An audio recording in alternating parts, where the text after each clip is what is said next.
দীর্ঘ সময় চুপ করে থাকার বিষয়টা তোমার উপর অবধারিত করে নাও। ফাইনাহু মাতরাদাতুল লিশ-শাইতান, কারণ এই কাজের মধ্য দিয়ে শয়তান বিতাড়িত হয়ে যায়। সুবহানাল্লাহ। ওয়া আউনুন লাকা আলা আমরি দীনিক, দীর্ঘ সময় চুপ থাকলে তোমার দিনের প্রতিটা কাজ করার ব্যাপারে আল্লাহ তোমাকে সাহায্য করবেন, বা দীর্ঘ নীরবতার ব্যাপারটা দিনের প্রতিটা কাজ করার ক্ষেত্রে তোমাকে সহযোগিতা করবে। কুলতু, আমি বললাম, জিদনি ইয়া রাসূলুল্লাহ, ইয়া রাসূল সাল্লাল্লাহু আলাইহি ওয়াসাল্লাম, আমাকে আরো বাড়িয়ে দিন, আরো কিছু বলুন, আরো কিছু ওসিয়ত করুন। ক্বালা, তিনি বললেন, ইয়াকা ওয়া কাসরাতাদ দাহিক, সাবধান থাকবে, বেশি বেশি হাসবে না। ফাইন্নাহু ইউমিতুল কলব, কারণ যারা অধিক পরিমাণে হাসাহাসি করে তাদের কলব মরে যায়, তাদের কলবের মৃত্যু ঘটে। ওয়ায়াযহাবু বিনূরি ওয়াজহি, এবং চেহারার মধ্যে নূর চলে যায়, চেহারায় কোনো জ্যোতি বা নূর থাকে না। কুলতু জিদনি ইয়া রাসূলুল্লাহ, ইয়া রাসূল সাল্লাল্লাহু আলাইহি ওয়াসাল্লাম, আমাকে আরো বাড়িয়ে দিন, আরো কিছু ওসিয়ত করুন। ক্বালা, এবার তিনি বললেন সাল্লাল্লাহু আলাইহি ওয়াসাল্লাম, কুলিল হাক্কা ওয়া ইন কানা মুররান, সর্বদা সত্য কথা বলবে, সত্যের উপর থাকবে, যদিও এটা অন্যের কাছে তিক্ত হয়। সত্য কথা বলবে যদিও এটা তিক্ত শোনায়। কুলতু জিদনি ইয়া রাসূলুল্লাহ, তিনি বলছেন, আমি বললাম, হে আল্লাহর রাসূল, আরো বাড়িয়ে দিন আমাকে। ক্বালা, এবার নবীজি বললেন সাল্লাল্লাহু আলাইহি ওয়াসাল্লাম, লা তাখাফ ফিল্লাহি লাওমাতা লাইম, আল্লাহর পথে কাজ করার ব্যাপারে বা আল্লাহর পথে চলার ক্ষেত্রে, আল্লাহর দিন পালনের ক্ষেত্রে নিন্দুকের নিন্দার পরোয়া করবে না। আল্লাহর ব্যাপারে নিন্দুকের নিন্দার সমালোচনার পরোয়া করবে না। কুলতু জিদনি ইয়া রাসূলুল্লাহ, তিনি বললেন, আমি বললাম যে আরো বাড়িয়ে দিন হে আল্লাহর রাসূল আমার জন্য।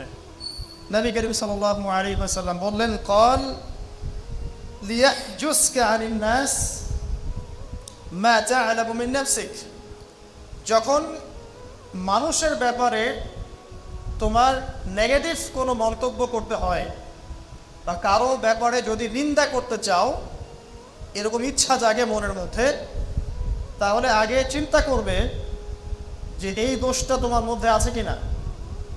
অর্থাৎ নিজের নফসের খেয়ালটা তুমি আগে বেশি নেবে অন্যের নিন্দা করার আগে।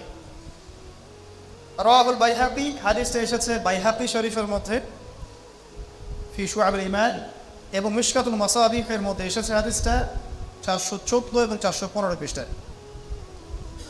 অত্যন্ত চমৎকার একটা হাদিস। আজকে আমরা ইনশাআল্লাহ আযজা ওয়া জাল এই হাদিসটার উপরে সামান্য কিছু কথা বলে আমাদের আলোচনা শেষ করব ইনশাআল্লাহ তাআলা। আবু যর রাদিয়াল্লাহু আনহু একজন বিশিষ্ট সাহাবী, আপনারা জানেন,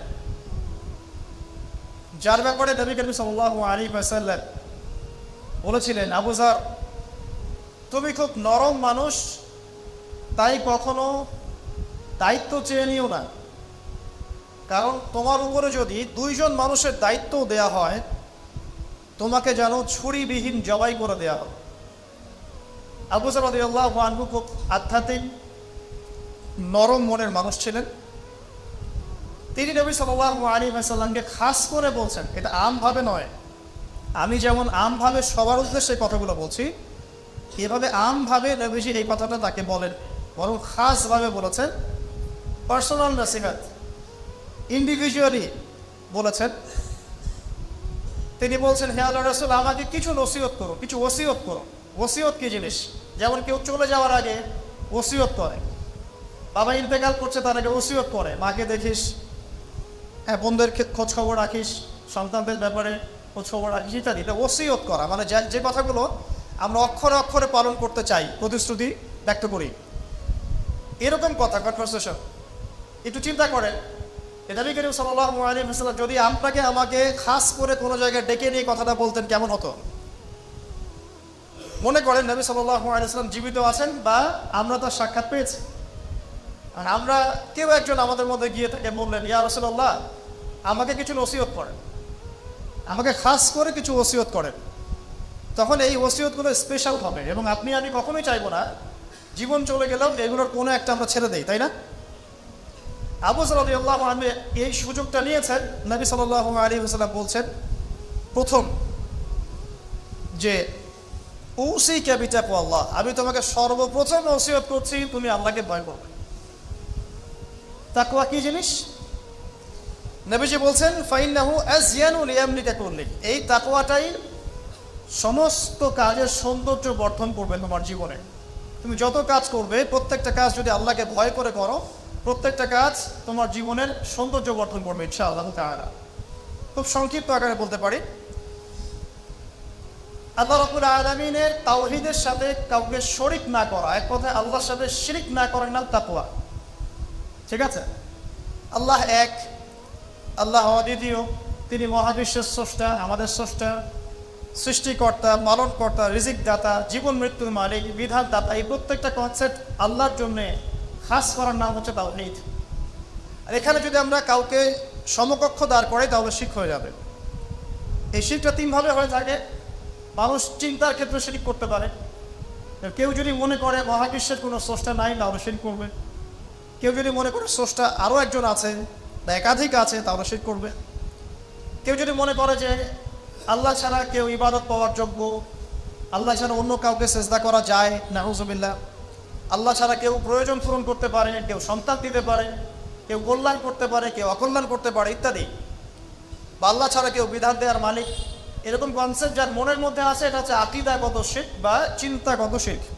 আমি কি বোঝাতে পারছি? 2 নাম্বার কাজের শিরক। যেমন কেউ যদি আল্লাহকে সিজদা না করে অন্য কাউকে সিজদা করে, কর্মগত শিরক করেছে। আল্লাহ পাকের হালালকে কেউ যদি হারাম করে নেয়, কর্মগত শিরক করেছে। আল্লাহ পাকের হারামকে কেউ হালাল করে নেয়, কর্মগত শিরক করেছে। আল্লাহর কাছে দোয়া না করে মৃত মানুষের কাছে দোয়া করে, শিরক করেছে। এগুলো কাজ করতে গিয়ে শিরক করেছে। ইভেন আল্লাহর নামে কসম না করে অন্য কারোর নামে কসম করলেও শিরক হয়ে যায়। অনেক সময় আমরা হাতের মধ্যে রশি পড়ি, পাথর পড়ি, অনেক কিছুই পড়ি, আমাদের বিশ্বাস হয় এগুলো আমাদের উপকার করতে পারবে, অপকার করতে পারবে, তাহলে শিরক হয়ে যায় না? সন্তান আল্লাহ দেন, যদি আমরা মনে করি যে মাজারে গিয়ে দোয়া করলেই সন্তান পাওয়া যাবে, শিরক হয়ে যাবে। আর শিরক এমন একটা পাপ যে পাপটা আল্লাহ পাক তওবা ছাড়া মাফ করেন না। মৃত্যুর আগে যদি তওবা করে মানুষ, ইনশাআল্লাহ আল্লাহ পাক মাফ করে দিবেন। যদি তওবা না করে মারা যায়, সম্ভাবনা বেশি এই ব্যক্তি জাহান্নামে যাবে, নাউজুবিল্লাহ। কারণ প্রত্যেক 1999 জন মানুষ জাহান্নামে যাবে যাদের আমল নামায় শিরকের পাপ থাকবে। আল্লাহ পাক সূরা নিসার মধ্যে বলেছেন ইন্নাল্লাহা লা ইয়াগফিরু আন ইউশরাকা বিহি ওয়া ইয়াগফিরু মা দুনা যালিকা লিমান ইয়াশা। আল্লাহ পাক শিরকের গুনাহ ব্যতীত যে কোনো গুনাহ যাকে ইচ্ছা মাফ করতে পারেন। যে কোনো গুনাহ, আপনি জিনা করেছেন, সিজদা করেন, ফিরে আসেন, আল্লাহ মাফ করে দেবেন ইনশাআল্লাহ।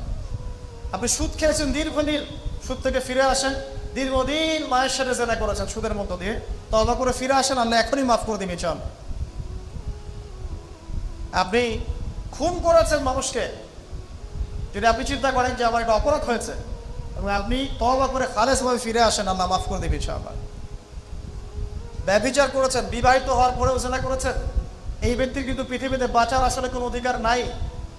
তারপরেও যদি সে গোপনে তওবা করে ফিরে আসে রাতের অন্ধকারে, আল্লাহ চাইলে মাফ করে দেবেন ইনশাআল্লাহ। যে কোনো পাপ আল্লাহ পাক যাকে ইচ্ছা মাফ করতে পারেন, শিরক ছাড়া।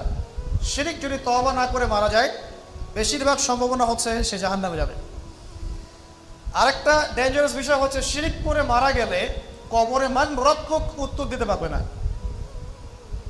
যারা মানরক্ষকে উত্তর দিতে পারবে, নিঃসন্দেহে তারা কখনো শিরক করে নাই, আল্লাহ পাকের তাওহীদের উপরে ছিল।